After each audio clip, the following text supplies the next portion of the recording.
The street, man. A nigga just appeared in the middle of the street, man, and was running, man. He didn't come out of no building. He didn't run from this way or for that way. That nigga just appeared in the middle of the street and started running, man. I never seen no shit like this in my life. You seen him, and we know we're not bugging out together. That's a fact, B. And we saw the same shit. He didn't come out of nothing. That's a fact. And that nigga just popped in the middle of the street running, man. He dropped from the sky. A nigga just appeared in the middle of the street, man, and was running, man. He didn't come out of no building. He didn't run from this way or for that way. That nigga just appeared in the middle of the street and started running, man. I never seen no shit like this in my life. You seen him, and we know we're not bugging out together. That's a fact, B. And we saw the same shit. He didn't come out of nothing. That's a fact. And that nigga just popped in the middle of the street running, man. He dropped from the sky. You not positing the idea that those vehicles contain, beings who are, maybe like us? Yeah, I only go along with government images. And if you want to know about people kind of thing, there is the ship that picked up the Voyager capsule at Alameda Naval Shipyard. And they have a picture there of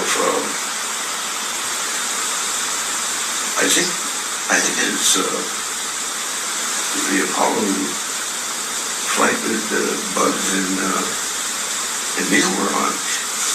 But anyway, there is one image there that shows black people getting off. So people with dark skin getting off? Not dark, black. Black skin? Really black. Yeah. Were they tall? Yes. Very tall? Yeah. How tall? Do you know? Well, they got out the doorway. I don't know how high that is, but well, what? Say 7 feet would be probably a conservative estimate. Have you heard about Clark McClellan's statement about that? No. Oh, you haven't? No. This is Dabu 7, and believe it or not, we have yet another object, this interstellar object, making its way toward Earth that many are saying could be an alien probe. It could have life. A bunch of different theories surrounding this, but an official report put out, and it's making headlines because, if you recall, the very first interstellar object that came through our neck of the woods was dubbed Oumuamua. That means scout, which is something that you send out in front of the larger army to scout things out before they arrive. This is now the third object, and Oumuamua was long, it was metallic in nature, and it lifted up out of here, picked up speed, and took off out of here when it passed Earth. They don't deny none of this. It's all out there in the open. Now this new object making its way in, dubbed Atlas. They're saying it could potentially be a comet, but seeing where it came from in its trajectory, it's very peculiar. And they're saying that it is not following the line of any other comet, so to speak, if it was going to be a comet, that it starts to fall in line with dropping into the area out of an unknown place. They don't know if it will be hostile. They don't know if it'll be peaceful. None of these things, but it's obvious they've been setting the stage for a grand show. Blue beam, alien invasion, the whole works. Something big is in the offing. And with stories like this continuing to drop, it seems like it's inching closer and closer. Now, I've tracked objects like Comet Elenin, Ison, all those throughout all these years. All kinds of different comets, the Kachinas, people say, potentially in the sky. I've never seen one look like this in the imaging, where it has all of these different colors like this. Never. All we've ever seen is it looked like this down here in the bottom right on the black and white images, and when it gets close enough, the comets, so to speak, you could make out the tail off the comets, and you can see these from your own backyard with the telescope once they get close enough. This object is going to come right down near Earth to make, I guess, an observance, but when it makes its closest approach, it will be hiding behind the sun. We will not be able to see it. It will strategically and literally be parked behind the sun when it's at its closest approach. So, very odd with all the characteristics here. They're expecting this to show up here later this year. It's moving at an enormous amount of speed, more than 130 miles per hour. This is moving faster than any other object that they've clocked coming in this way. At this point, they're saying, dubbed 3I/Atlas. This is the new, as they call it, interstellar entity that is heading this way. I couldn't help at one point in my discussions privately with General Secretary Gorbachev, when you stop to think that we're all God's children wherever we may live in the world, I couldn't help but say to him, just think how easy his task and mine might be in these meetings that we held if suddenly there was a threat to this world from some other species, from another planet, outside in the universe. We'd forget all the little local differences that we have between our countries, and we would find out once and for all that we really are all human beings here on this earth together. Well, I don't suppose we can wait for some alien race to come down and threaten us, but I think that between us we can bring about that realization. In our obsession with antagonisms of the moment, we often forget how much unites all the members of humanity. Perhaps we need some outside universal threat to make us recognize this common bond.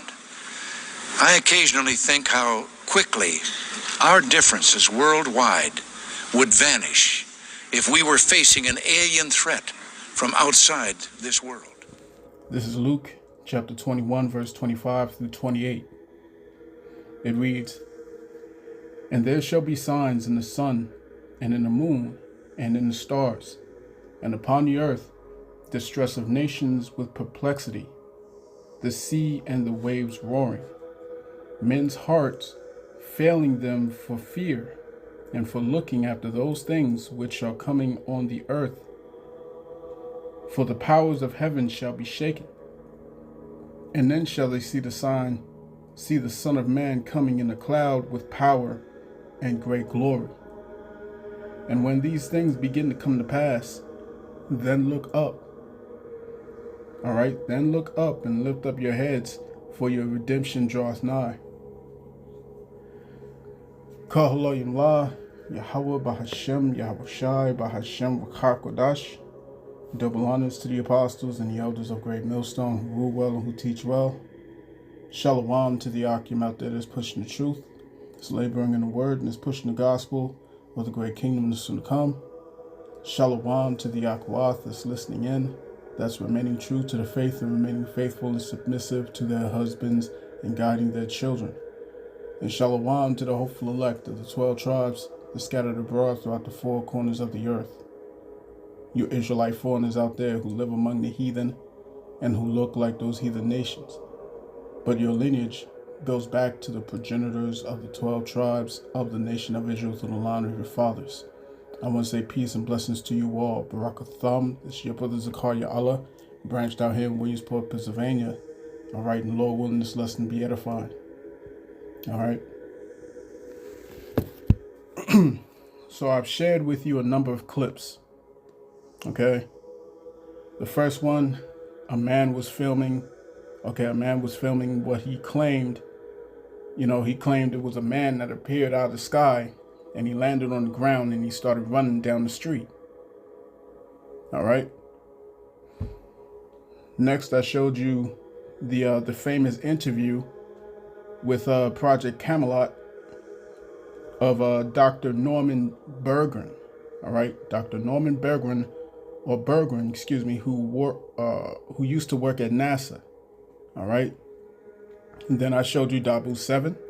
All right, Dabu 7, who was reporting on the object known as 3I Atlas.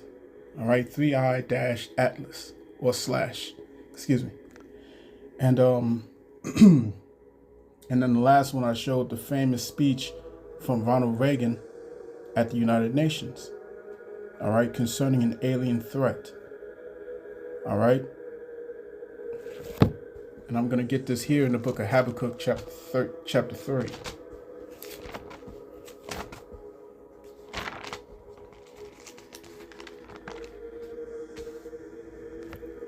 Habakkuk chapter 3 and verse 16.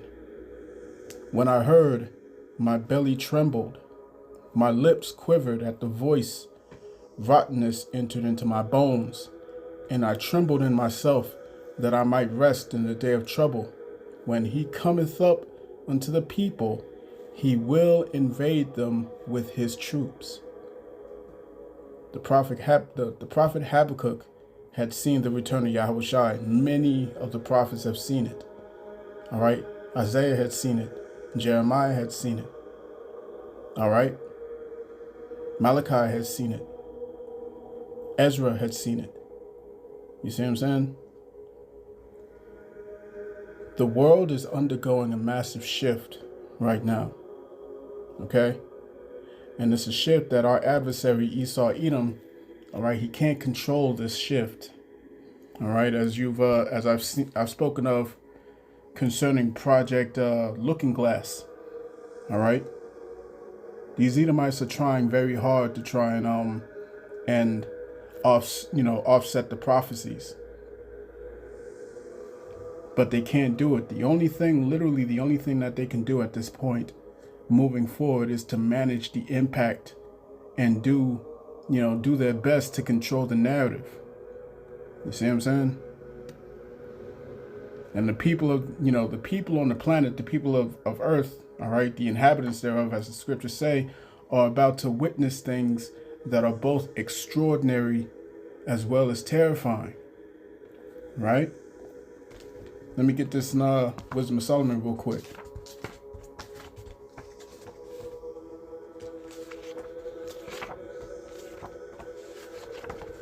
All right, this is Wisdom of Solomon, chapter 5, verse 1. Then shall the righteous man stand in great boldness before the face of such as have afflicted him, and made no account of his labors.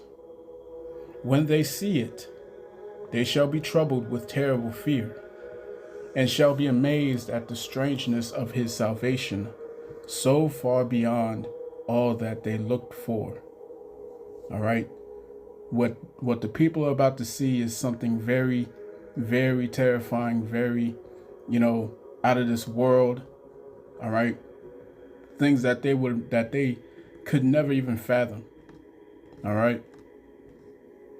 And the last thing people expect is a bunch of so-called black people, black men coming out of the sky. You know what I'm saying? In chariots and in massive vehicles, all right, heavenly vehicles that cannot be defeated. You know what I'm saying? And this is why the scriptures say that all the tribes of the earth is going to mourn at the sight of them, man. Right?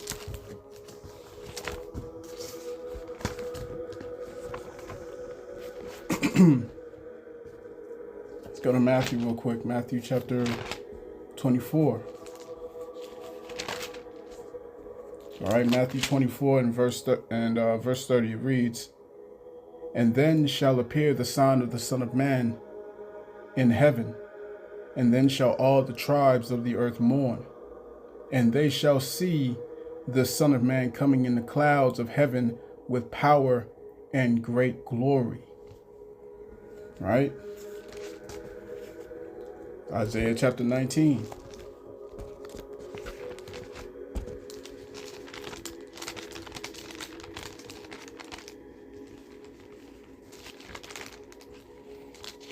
All right, Isaiah 19 and verse 1. It reads, the burden of Egypt. Behold, the Lord rideth upon a swift cloud, and shall come into Egypt, and the idols of Egypt shall be moved at his presence, and the heart of Egypt shall melt in the midst of it. All right.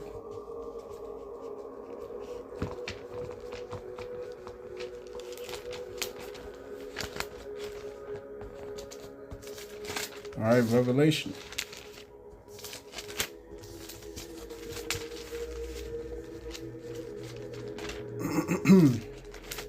Revelation chapter 1, verse 7.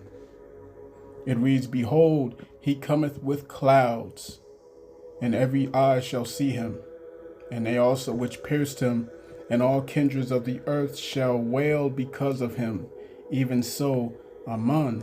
Why do the scriptures keep saying clouds to describe these vehicles, or chariots, as they're called in the scriptures? Why does it keep calling them clouds? It's because they can cloak themselves. You see what I'm saying? Many times you may have come near a chariot and you've never seen it. You've never noticed it. Yet you've come near it. You know what I'm saying? There could have been a chariot, all right, that was hovering right above you, and you would have never noticed it. Why? Because they can cloak themselves. You see what I'm saying?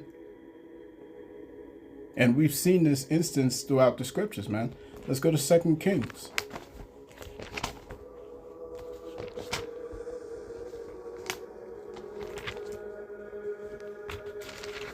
All right, this is 2 Kings chapter 6 and verse 15.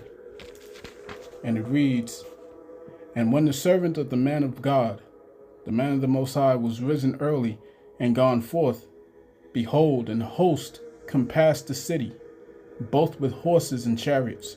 And his servants said unto him, alas, my master, how shall we do? All right, the armies was compassing about both Elisha and his servant.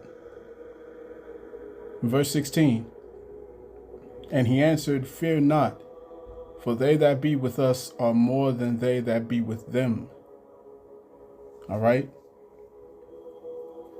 And Elisha prayed and said, Lord Yahweh, I pray thee, open his eyes that he may see. And Yahweh opened the eyes of the young man, and he saw, and behold, the mountain was full of horses and chariots of fire round about Elisha.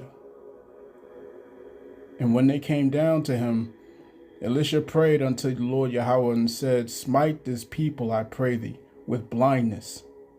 And he smote them with blindness according to the word of Elisha. All right. And when you go to the first video, all right, when the man in the video, he was talking about the man that dropped out the sky, and he landed and he started running down the street. Okay. When you listen to it, you notice that he was referring to him as if he appeared like a normal man. Okay. Well, the angels indeed look just like us. You know what I'm saying? They look a lot like us, man. They can be walking down the street and you wouldn't notice. Okay. We've seen this also in the book of Acts.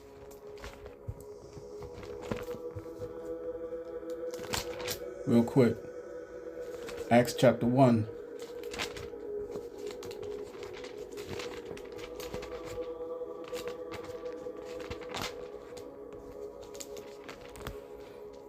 All right, this is Acts chapter 1 and verse, let me start at verse,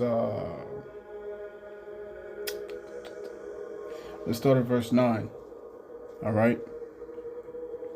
It reads, and when he had spoken these things, while they beheld, he, meaning Yahushua, he was taken up, and a cloud received him out of their sight. So he was beamed up into one of these vehicles. You see what I'm saying? Verse 10. And while they looked steadfastly toward heaven as he went up, behold, two men, all right, two men stood by them in white apparel. which also said, Ye men of Galilee, why stand ye gazing up into heaven? This same Yahushua which is taken up from you into heaven shall so come in like manner as ye have seen him go into heaven. So that means he's going to come back the exact same way. You see what I'm saying? On these vehicles. All right. It's going to be a very large one. It's going to be the largest vehicle. Okay. So the angels look just like us, man, you and me. You know what I'm saying? And when Yahushua was lifted up into the vehicle, you know what I'm saying, the men had encountered these angels. They looked like them. You know what I'm saying? They talked like them. They spoke Hebrew. Okay, which Hebrew is the language of heaven. We've also seen this instance when Jacob had wrestled with an angel, right? And then we saw it again when Lot had welcomed two angels into his house in Sodom and Gomorrah, right? So, on and on, we see this instance throughout the scriptures, man. Okay. I encountered one when I was very young. Okay. And I told that story before. But, but as Dr. Grumman, you know what I'm saying, Dr. Berggruen, as he was explaining to the woman in the video of in Project Camelot, okay, she was asking him the questions, and he said that these men are very black, you know what I'm saying, they're very dark skinned, all right, and they're very tall in nature. So they have a tall stature, and they're very, very dark skinned. All right, and you can find this description in the scriptures, man. Right. So let's go to Ezekiel. Let's go to Ezekiel chapter 1.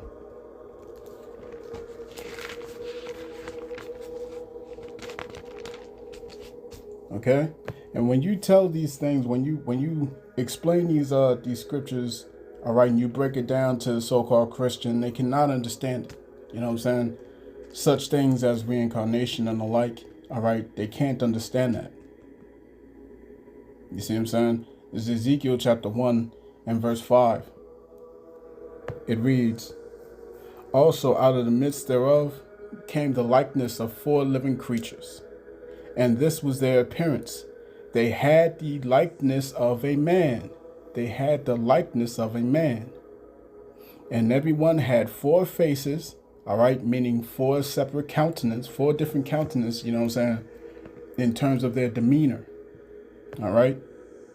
You know what I'm saying? It's not talking about they had a face like a lion, a face like an eagle and all that stuff. No, it's talking about their countenance. All right. It's talking about their countenance.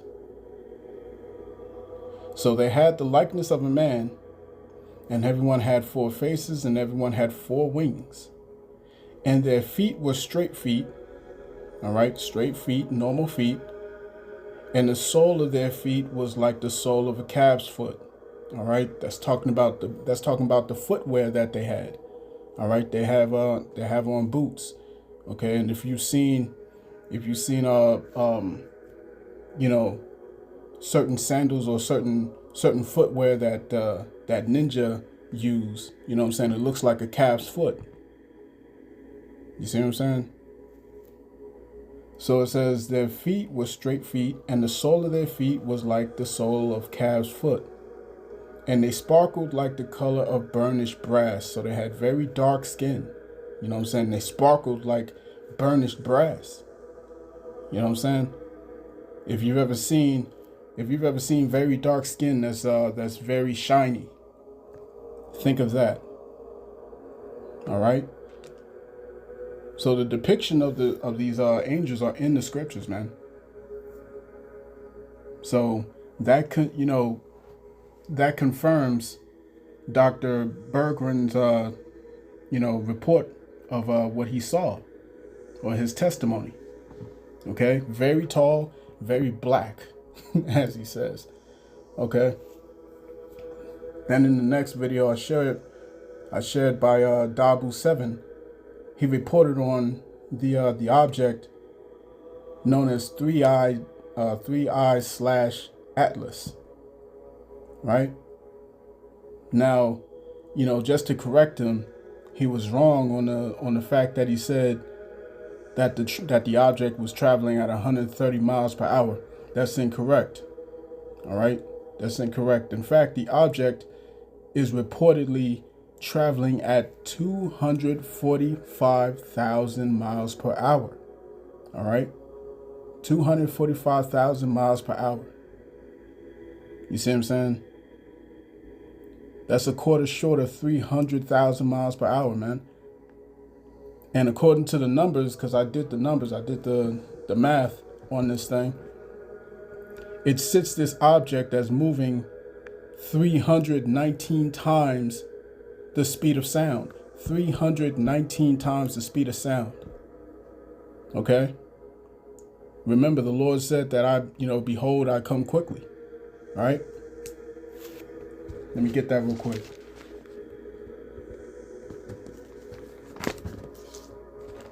Revelation chapter 3.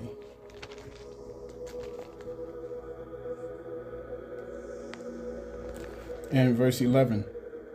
It reads, Behold, I come quickly. Hold that fast which thou hast, that no man take thy crown. All right? So the Lord is fast approaching. He's fast on his way. And the scriptures say that this day is going to come as a thief in the night. You know what I'm saying? As a thief in the night. It's not going to be something where, all right, Esau says it's going to be in October. Esau says it's going to be in November or some shit like that. No. No man knows the day nor the hour. You see what I'm saying?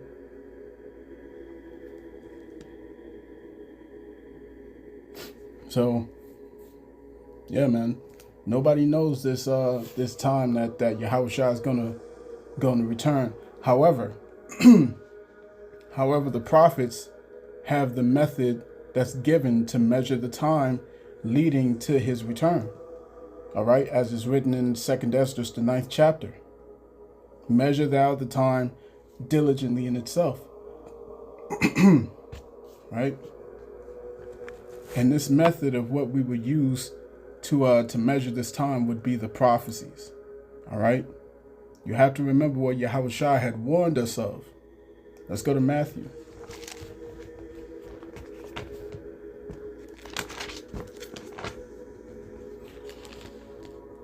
All right, this is Matthew chapter 24, verse 21. It reads, For then shall be great tribulation, such as was not since the beginning of the world to this time, no, nor ever shall be. All right? And except those days should be shortened, there should no flesh be saved. But for the elect's sake, those days shall be shortened.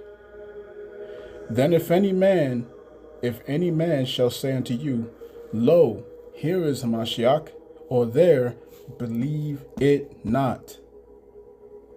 For there shall arise false Mashiach and false prophets, all right, false anointed and false prophets, and shall show great signs and wonders, insomuch that if it were possible, they shall deceive the very elect.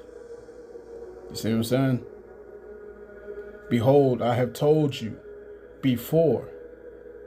Wherefore, if they shall say unto you, Behold, he is in the desert, go not forth. Behold, he is in the secret chambers, believe it not. Why did Yahushua say this? Is because he knew that our adversaries would have a means of deception that was so efficient that it will deceive the entire world. It will have the capability of deceiving the whole world. And this is exactly what Esau Edom needs. They need a global event that's going to shape public opinion. It's going to scare the public in such a way that's going to cause them to submit to whatever they had planned.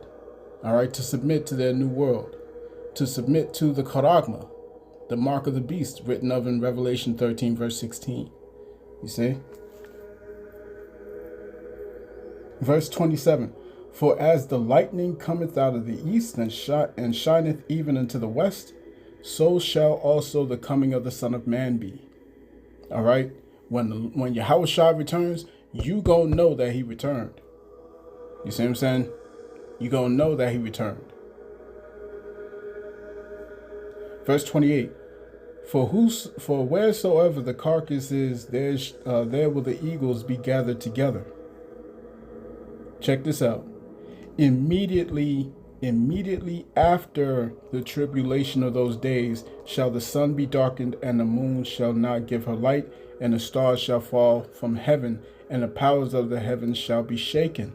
All right, immediately after. The Lord doesn't return until after the tribulation of Jacob's trouble.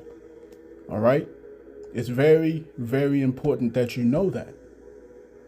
You see what I'm saying? So only after the tribulation of Jacob's trouble, during which time, all right, the mark of the beast I just mentioned, the mark of the beast or the charagma, as is written in the Greek, okay, that's going to be mandated. That's going to be mandated. What is the mark? What is this this thing that is written in Revelation chapter 13, verse 16? It's the subdermal device that will go underneath the skin, either in your hand or in your forehead. We can see that being made with Neuralink. We can see that being pushed throughout these different tech agencies, and we can already hear that the administration is getting ready to mandate that. What did RFK call it? All right, RFK Jr., he called it wearables. And every American is going to have to wear that. All right? And it's not just in America. It's going to be in Australia. It's going to be all around the world, man. And it's not going to be something like a watch. Okay?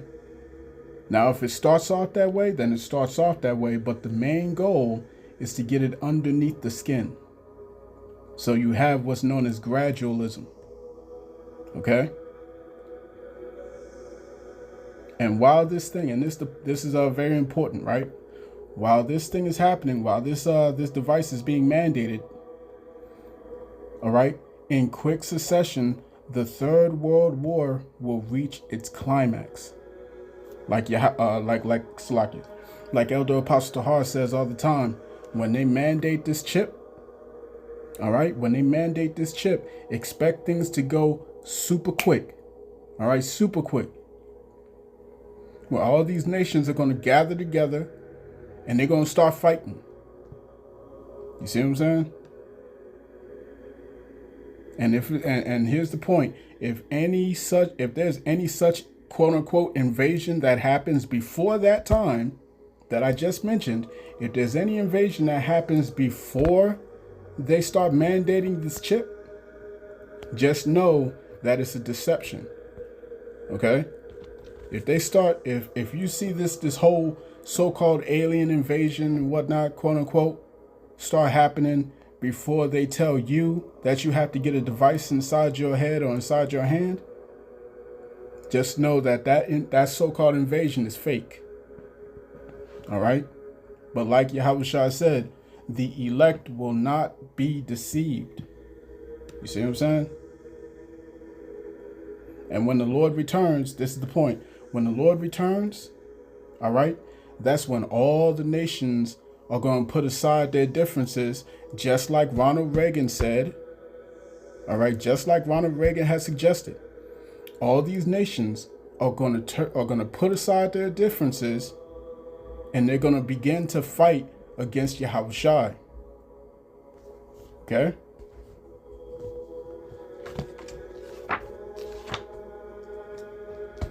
So let me get that, man. Let me get a precept here.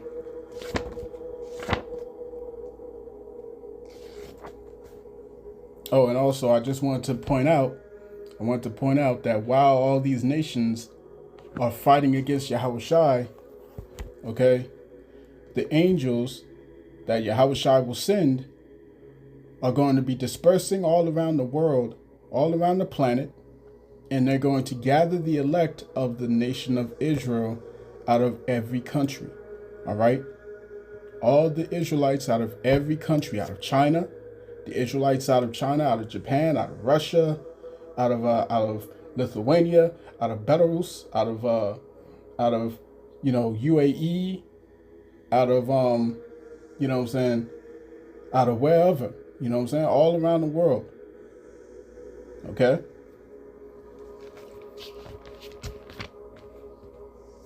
Out of North and South America, all around, man. The scriptures say that he's going to gather his elect.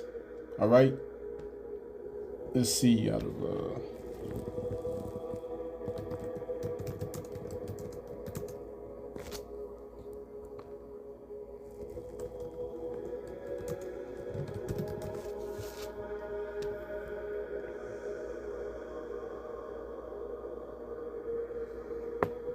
let's see.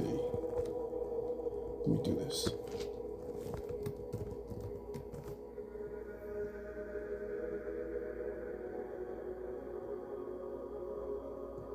This is Isaiah chapter 11, verse 11. And it shall come to pass in that day that the Lord shall set his hand again the second time to recover the remnant of his people, which shall be left or dispersed or scattered, all right, which shall be left from Assyria and from Egypt and from Pathros and from Cush and from Elam and from Shinar and from Hamath and from the islands of the sea. All right. They're going to be all around the world, man. You see what I'm saying? Not just in Africa, not just in America, not just in South America. All right. All around the world. Okay.